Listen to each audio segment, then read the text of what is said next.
Hello and welcome to the 100 Day Art Challenge. This video is number 93 of 100, so there's not many to go. Recently I've just finished a run on doing portraits in oil paint, and yesterday was the first break from that, where instead I did painting of Prestatyn High Street, which I quite enjoyed, and it was a memory I like capturing. Similar to that, this is a memory, but a bit more of a personal observation from home. And I quite like the idea of domestic, still life settings from a natural environment instead of setting things up. I've taken a couple of photographs of things which I find interesting, just how things start to accumulate naturally in the house, whether it is after washing up, like this scene here where it's the draining board. And it was just a bit of a scene that I thought was nice and worth trying to paint. I think it was the light was nice, but it was also the composition of the objects, which I appreciated. But also I've photographed, it's a washing up bowl that we now use. Instead of for washing up, we use it for items that are to be recycled, sorted into different sections of the recycling bin. And the way that certain objects sit in the recycling tub before they go into the bin, I just found quite interesting as well. And I think it is a compositional element to that. I don't know how well the lighting is going to suit it. For this scene, the lighting is coming from the window, and even though the blinds are drawn, it still has a certain amount of light that is making this scene interesting to me.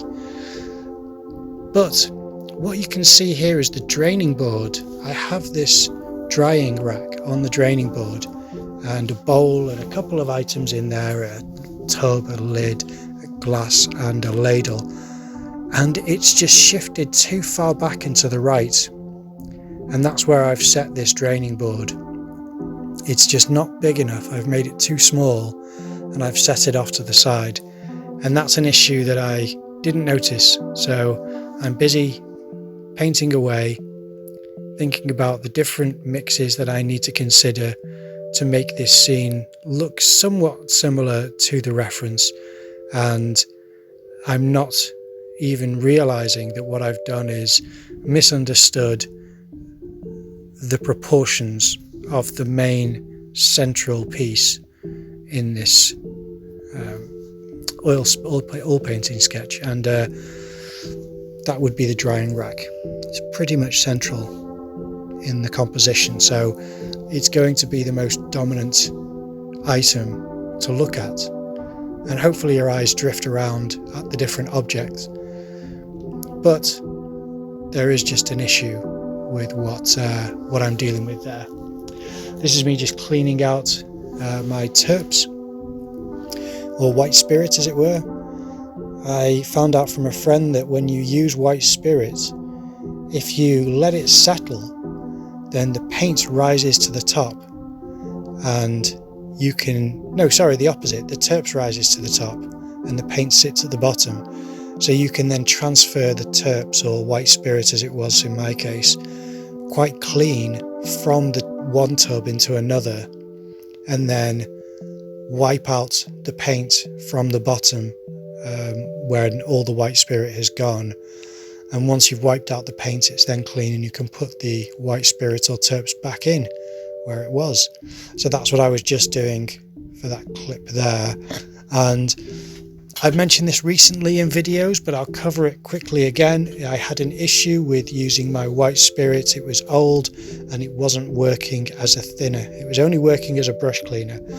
So since then, my friend lent me a bit of terps. We figured out that was what the issue was. The terps worked, but I found it was too strong a substance to have in such a confined space that I work in. So instead, I have traded out the terps now for some liquid, which is also toxic, and I've made sure that my window is wide open and the door is ajar so that I can try and get some airflow and make sure that I'm not breathing it in too often. And it was my first time using liquid for this painting. I'm not using it yet. You can see on the right there, that very small tub that's open, is linseed oil. This is a bad habit that I had when using linseed oil to paint with, and I do really like how it makes the paint feel, but I've just got out of that habit because as much as I like it, it does change the painting, the outcome at the end. It makes the painting glisten, and I don't want paintings to glisten. It may sound nice, but it doesn't look very appealing because it just makes them look wet and a little bit slimy, and I don't really want that. So I finished off this painting using liquid, and you can see here that this is the painting so far, and the drying rack is small and in the right hand corner of the what's it called? Well, the space next to the sink there. And what I'm doing is painting over that section to where the drying rack, the space that it should cover. So I'm just painting a general shape for where a bowl and a lid should go, and then the actual rack itself. Draining board, that's what I couldn't think of, sorry. So it was in the top right hand corner of the draining board. So what I'm doing is just painting over certain parts of it and trying to mix a colour fairly similar to the tiles in the back to cover up what was there. And it takes a little while, and I do a little bit here, a little bit there, and it's not quite right, but I've at least, there we go, got a somewhat similar colour to the tiles at the back. So I cover a few of them just to make it even on the front few tiles, and I think that's fine. It's very close to the other colour. Now tonally, these objects that I'm painting on the drying rack are equivalent to the tiles in the background, so they're going to disappear slightly, and I need to fix that. But I don't want it to be a painting where they, jump out as though they're especially sharp and given more importance than they need to be. They're already central in the frame. So what I'm trying to do is make them subtle, but make them have shape and form. And sometimes that can be just suggested, and I'm trying to work my way through that. So part of it was painting over the previous shapes that I had. So I just painted in the big, the kind of tall glass jars of pasta that are in the, you can see behind the drying rack there with the orangey yellow colour. That is pasta in there, spaghetti and pasta shells, I think, in the other part. That shadow that I've just added underneath the drying rack I think is much better than the one that I had. Gives it a lot more shape. And then I try to define this bowl with that tonally equivalent grey that I mix, that blue grey, but I end up changing my mind, and I had to make this decision at a late point in this painting. I had to develop it to a certain stage to decide what the painting looked like and what I liked and didn't like about it. Here's me trying to draw the drying rack in paint in front of the bowl, thinking, right, that's what the bowl's going to look like. Let's suggest the drying rack, get some light, get some shadow, and then it will be described. But I just thought it doesn't work for me. I need it to stand out in a different way. And this is me trying to paint the ladle, which is a very faded red ladle in the background, and it has some shadow there, so I've tried to put that in subtly.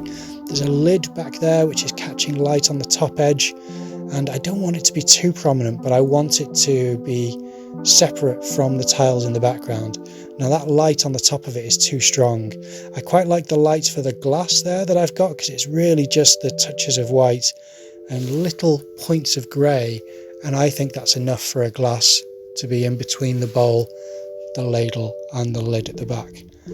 But the glass may have to be compromised in order to suggest the other objects in a stronger way, and that's what I end up deciding at some point, is just I need to serve the painting beyond what I think is a more accurate colour mix, and something needs to change.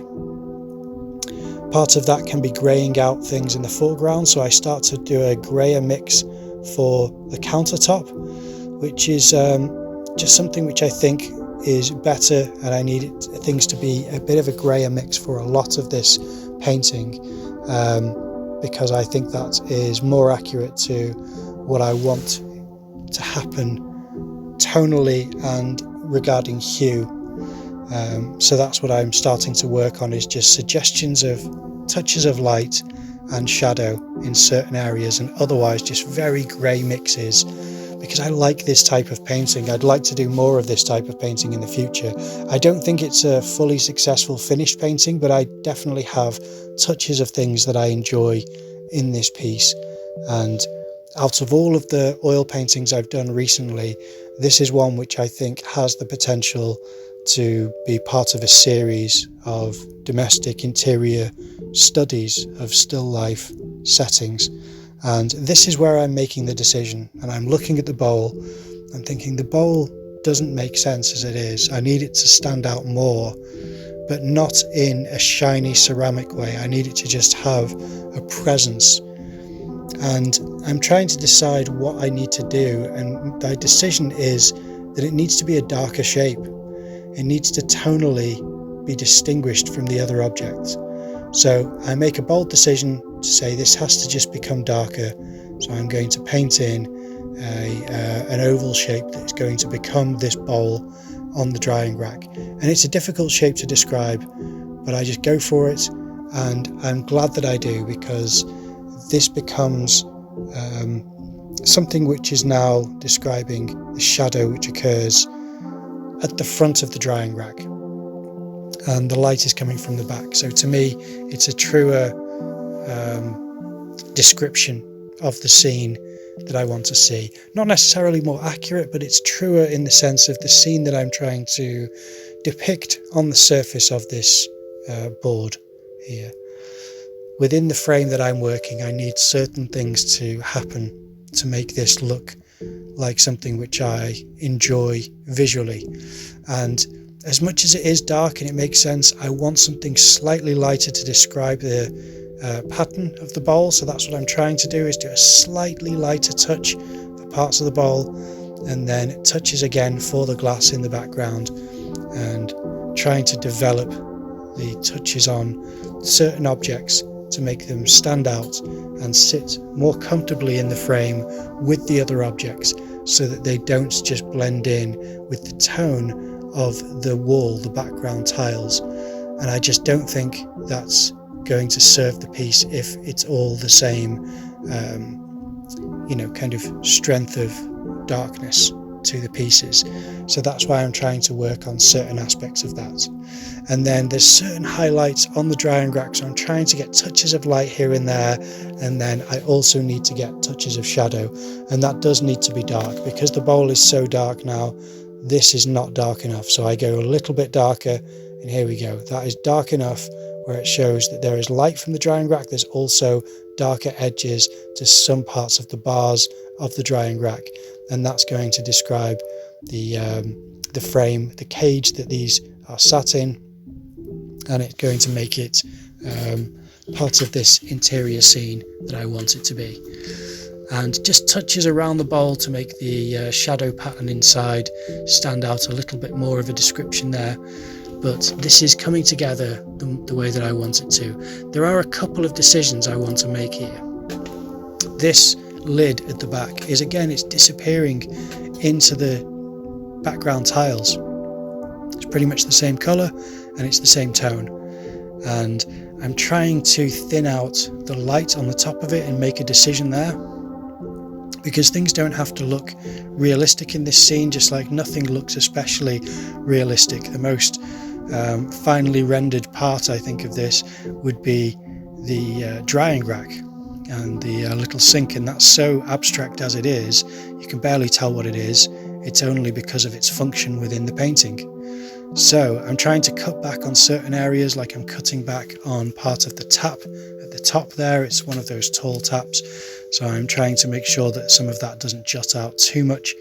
That's what I've just done there for a part of a decision. I'm making little touches in just the right places for me to try and develop some of these objects and items. But the lid at the back is still a problem, and it's not a problem tonally necessarily, it's more the colour. the colour is too similar.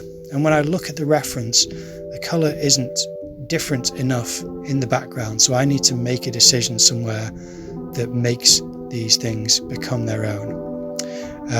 Part of this is developing some of the light on the countertop as well, because as much as I want it to be grey, I don't want it to be flat. I want it to have dappled light and shadow on the countertop as well. But it's time to make a decision for the back, and here it is. I put in here, you'll see it in a second, a slightly darker but distinctly altered colour mixture on the lid, and it's different than the bowl. There it is, and it makes it stand out. It's not true to the reference, but I think that pinky grey in the background makes the lid an object that's catching light at the top edge. It sits separate to the ladle, to the glass and to the bowl, and it has its own presence in the painting. I quite like this little scene. To me it's still quite abstract, but that's the painting that I did, and I did actually find quite a bit of enjoyment doing this. It's a strange little scene, but there it is. That's the painting that I've done. I hope you enjoyed the video. Thanks for watching. I'll see you tomorrow.